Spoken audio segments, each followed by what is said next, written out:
அனைத்து ஆன்மீக உறவுகளுக்கும் வணக்கம். இந்த பங்குனி உத்திரத்தோட சிறப்புகளை பற்றி பார்ப்போம். திருப்பரங்குன்றத்தில் முருகன் தெய்வான திருமணம் நடந்தது இந்த நாளில் தான் நடந்தது. அது மட்டும் இல்லை, மகாலட்சுமி தான் இந்த நாளில் விரதம் இருந்து தான் மகாவிஷ்ணுவின் திருமார்பில் இடம் பிடித்ததும் இந்த நாள் தான்.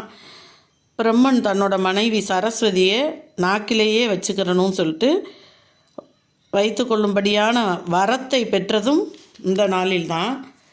அதே மாதிரி சந்திர பகவான் கார்த்திகை, ரோஹிணி உள்ளிட்ட 27 நட்சத்திரங்களை மனைவியாக அடைந்ததும் இந்த நாளில் தான். ராமபிரான் சீதாதேவி திருமணம் நடந்ததும் இந்த நாளில் தான்.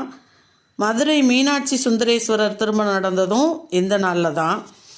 இவ்வளவு சிறப்புகள் ஒன்றாக பொருந்திய இந்த பங்குனி உத்திர நாளில் ஆலயம் சென்று வழிபட்டு இறைவனின் ஆசியை பெறுவோம்.